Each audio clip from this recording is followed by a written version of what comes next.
வணக்கம். என் பேர் ஸ்டெபி. தேவக்கோட்டை சண்மன் மாணிக்க வாசன் நடுநிலைப்பள்ளி 2ஆம் வகுப்பு படிக்கிற கதை. ஒரு ஊரில் ஒரு ஸ்கூல் இருக்குமா. அதில் ஒரு பாப்பா ஸ்கூல் விட்டு வரும்போது அவங்க வீட்டில் ஒரு அழகான பொம்மை இருக்குமா, பட்டர்ஃப்ளை பொம்மை. அதை பார்த்ததும் அவங்க அம்மாட்ட போய் கேட்குமா, அம்மா அம்மா நான் இதை வச்சு விளையாடவா அப்படின்னு கேட்குமா அந்த பாப்பா.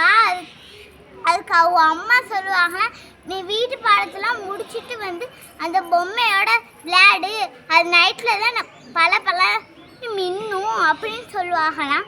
அது வேகமாக ஹோம்ஒர்க்கையும் பார்த்துக்கிட்டு அந்த பொம்மையும் பார்த்துக்கிருக்குமா. ஹோம்ஒர்க் எழுதி முடிச்சுட்டு அது தொடரும்போது அவங்க தம்பி ஹோம்ஒர்க் எழுதினதெல்லாம் கிறுக்கி விட்டுருவானா. கோவப்பட்டு அவங்க அக்கா நோட் எடுத்து அவர் தம்பி மேலே வீசிடுவாங்களாம். அது பொம்மை மேலே பட்டதும் அது உடஞ்சி போயிருமா. அவங்க அம்மா என்ன உடஞ்சிச்சின்னு கேட்பாங்களாம். பொம்மை உடஞ்சி போயிடுச்சுமா அப்படின்னு சொல்லுமா அந்த பாப்பா. வெளிநாட்டிலேருந்து வாங்கிட்டு வந்த பொம்மை இது, அது நீ எப்படி உடைக்கலாம் அப்படின்னு கேட்பாங்களாம்.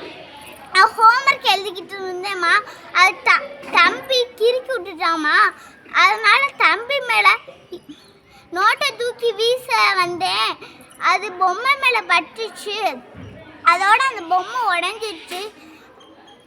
அவங்க அம்மா சொல்லுவாங்க, நீ கோவப்பட்டா அப்படி தான் நடக்கும், இனிமேல் கோவப்படக்கூடாது. இதுலேருந்து என்ன தெரிஞ்சுக்கிட்டோம்னா, கோவப்படக்கூடாது. யார் கோவப்பட்டால் நஷ்டம் வரும். நன்றி, வணக்கம்.